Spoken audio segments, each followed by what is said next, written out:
आपण आहे ना इथे कॅनेलिया मंदिरमध्ये आलो आहे। तर इकडे बाजूला कॅनेलिया नदी आहे आणि श्रद्धा बिलीव करतात की सिद्धार्थ गौतम म्हणजे सम्यक संबुद्ध इथे येऊन गेले आणि त्यांनी 3दा इथे विजिट केलं आणि वैशाख पौर्णिमेच्या निमित्ताने इथे खूप मोठ्या प्रमाणामध्ये लोक एकत्रित येतात। उद्याच्या दिवशी मोठा कार्यक्रम होतो, त्यामुळे मोठ्या प्रमाणामध्ये लोक आदल्याच रात्री म्हणजे उद्या वैशाख पौर्णिमा आहे तर त्याच्या आदल्याच रात्री इथे सगळे येऊन एकत्रित जमा होतात। म्हणजे उद्याच्या दिवशी गर्दी खूप प्रचंड गर्दी असते, बाहेर पाऊस पडतोय आणि त्यामुळे खूप मोठ्या प्रमाणामध्ये प्रचंड मोठ्या प्रमाणामध्ये लोकांची गर्दी होते।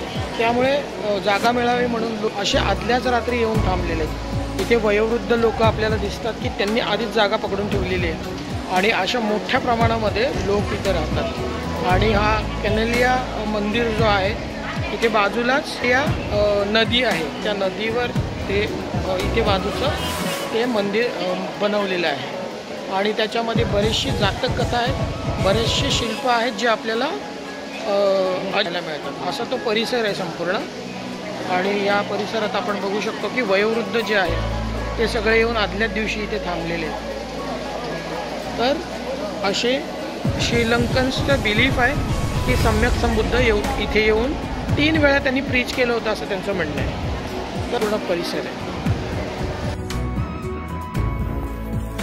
केलनिया राजा महाविहार हे कोलंबो शहरापासून 11 किलोमीटर उत्तर पूर्व दिशेला आहे। ओके, तर आपण कॅनेलिया मंदिरामध्ये तुम्हाला ते मंदिर देखील आपण आता हा कॅनेलिया मंदिराच्या परिसरात आहोत। इथे असं यक्षाज आहेत। ओके, आणि हा कॅनेलिया मंदिर आहे।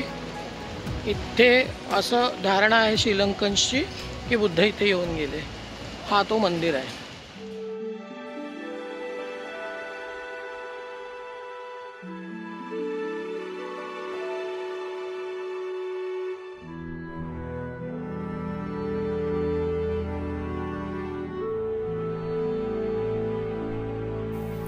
श्रीलंकेतील बौद्धांचा असा विश्वास आहे की बुद्धांच्या 3ऱ्या आणि शेवटच्या श्रीलंकेच्या भेटीदरम्यान हे विहार पवित्र झाले होते, जे त्यांना ज्ञानप्राप्तीच्या 8व्या वर्षांनी झाले होते। अशा प्रकारे त्याचा इतिहास इसवी पूर्व 500 पूर्वीचा आहे। केलनियाच्या मूळ स्तूपात रत्नजडित सिंहासनाची स्थापना केली होती, ज्यावर बुद्ध बसून उपदेश करत असत अशी महावंशमध्ये नोंद आहे।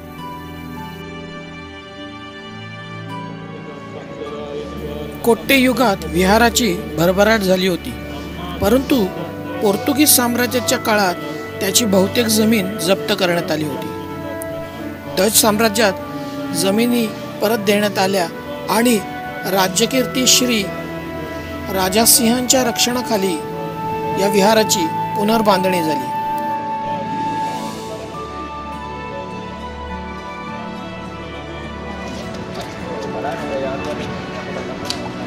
आपण इथे एका बौद्ध मंदिरात आलो, तर आपल्याला जसे लेण्यांवरती यक्ष पाहायला मिळतात ना, तसे यक्ष इथे दिसत आहेत आपल्याला।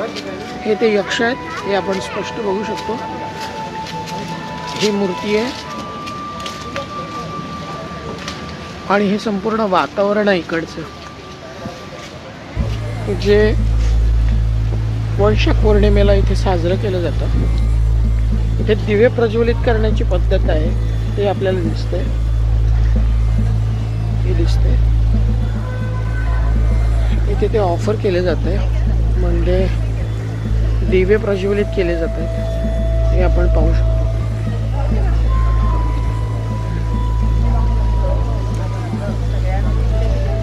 आज संपूर्ण श्रीलंका इथे श्रीलंकेमध्ये असं सगळ्या ठिकाणी आहे।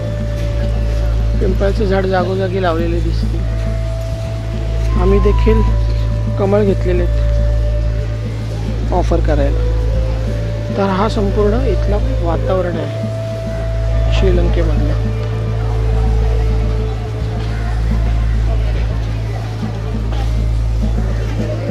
वैशाख पौर्णिमेची संध्याकाळ असणार आहे।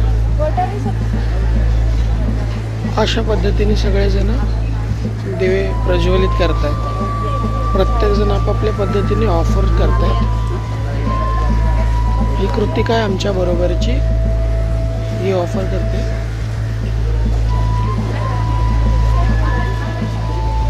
हे असं केलं जातं सगळ्या ठिकाणी. हे असे दिवे प्रज्वलित केले जातात.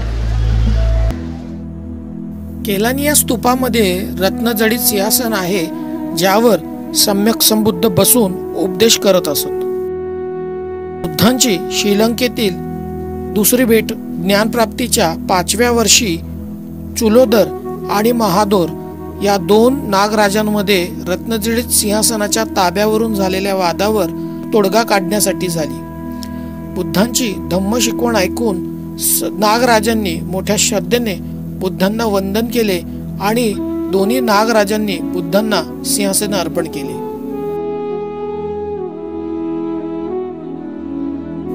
केलिनियाचे शासक नागराजे मणियाक्का यांनीही बुद्धांची धम्म शिकवण ऐकली होती, म्हणून त्यांनी पूजेच्यासाठी स्मृतिचिन्ह मागितले. म्हणून सम्यक संबुद्धांनी त्यांना सिंहासन दिले. राजा मणिक्या यांनी त्याच्या बदल्यात केलिनियामध्ये हजारो उपासकांना पूजेसाठी रत्नजडित सिंहासनावर आच्छादित चैत्य म्हणजे स्तूप बांधला आणि बुद्धांना पवित्र स्थळाला भेट देण्यासाठी आमंत्रण केले होते.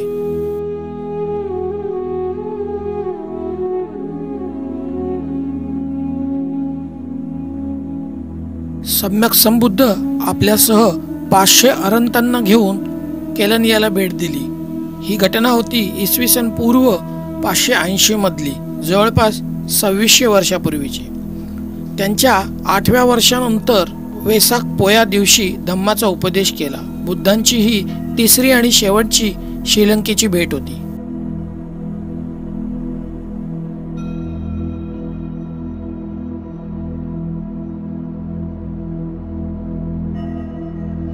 इसवी सन पूर्व 3ऱ्या शतकामध्ये 3री धम्मसंगीत झाल्यानंतर बुद्ध धम्माचा प्रचार करण्यासाठी मौर्य घराण्यातील 3रे शासक चक्रवर्ती सम्राट अशोक यांची मुलगी संघमित्रा यांनी जेव्हा पहिल्यांदा बुद्ध धम्म श्रीलंकेत आणला, त्याचं हे चित्रण आहे. इथे आपल्याला जहाजातून आलेल्या संघमित्रा ह्या दिसतात आणि त्यांच्यासोबत त्यांनी आणलेले बोधिवृक्ष आहे.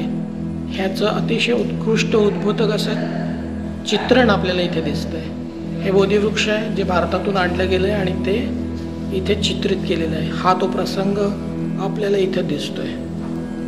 आणि ही पद्धत आहे की ते डोक्यावर घेऊन जाण्याची आपल्या बुद्धिझममध्ये पद्धत आहे.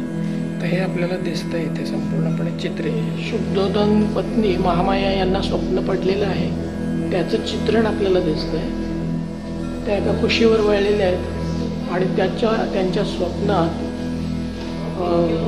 बोधिसत्व येत आहेत असं हे चित्रण आहे. हे आपल्याला दिसतं. सुमेध बोधिसत्व जे आहेत ते त्यांच्या गर्भात प्रवेश करण्यात हत्तीच्या माध्यमातून ह्याचं चित्रण दिसतंय. तर त्याच्या आधी इथे सिद्धार्थ यांचं भविष्य वर्तवलं जात आहे, तो प्रसंग इथे दर्शवलेला आहे. तर असं संपूर्ण चित्रण बुद्धांच्या जीवनाशी संदर्भात संपूर्णपणे भिंतीवरती चित्रित केलेलं आहे. आणि इथे एक्झॅक्ट आपल्याला या इथे दिसतंय की मंगलवप्प हा प्रसंग जो आहे तो मंगलवप्प आपल्याला दिसतो. याचं शिल्पांकन आपल्याला कानेरीच्या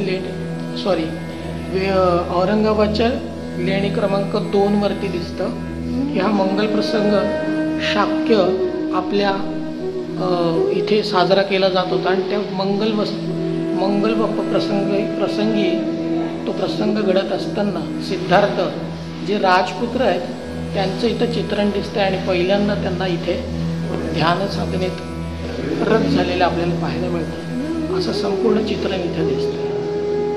तर हे संपूर्ण भिंतीवरती चित्रित केलेलं आहे.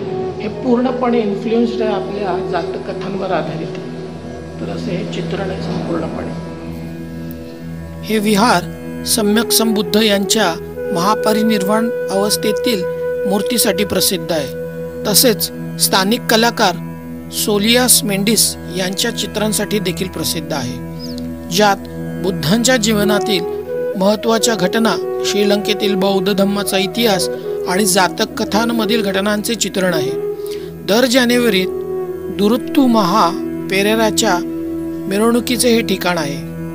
विहारात बोधिसत्व अवलोकितेश्वरांची 5.5 मीटर उंचीची दगडी मूर्ती स्थापित आहे.